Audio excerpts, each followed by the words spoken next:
Bienvenue sur Page à Page et merci d'être au rendez-vous pour un nouvel épisode. L'art de la séduction, c'est le manuel de Robert Greene sur le pouvoir d'influencer autrui par le biais du désir. Son postulat est simple mais provocateur. La séduction est une compétence qui s'apprend. Sa portée dépasse largement le cadre amoureux pour englober le leadership, la politique, les affaires et tout domaine où une personne doit en influencer une autre. L'ouvrage se divise en deux grandes parties. La première définit pour nous 9 archétypes de séducteurs.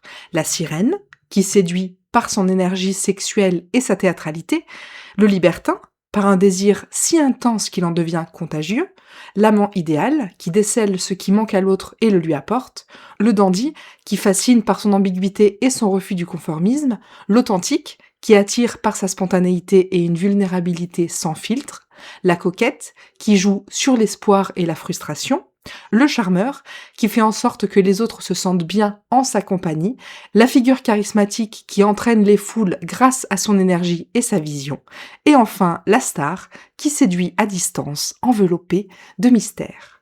Tous comprennent leur propre pouvoir d'attraction et savent cerner leur cible.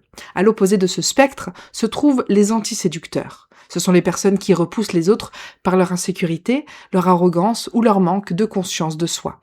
La seconde partie détaille ensuite le processus en 4 phases et 24 tactiques. La première phase consiste à éveiller le désir, choisir soigneusement sa cible, l'approcher indirectement, envoyer des signaux ambigus et créer chez l'autre un sentiment de manque. Puis, la deuxième phase vise à entretenir l'intérêt par la surprise, un langage suggestif, le souci du détail et l'alternance entre présence et distance. La troisième approfondit le lien grâce à une régression émotionnelle et un mélange délibéré de plaisir et de tension. Et enfin, la quatrième et dernière phase parachève la séduction par une action décisive au moment opportun, tout en mettant en garde contre un fait que peu anticipent. La conquête n'est pas une fin en soi, mais le début d'une seconde séduction. La leçon centrale du livre, finalement, c'est que le désir humain cherche toujours ce qui lui manque. Quiconque apprend à lire ce vide et à le combler intelligemment détient une forme de pouvoir qui n'a pas besoin de s'imposer, car il sait se faire inviter.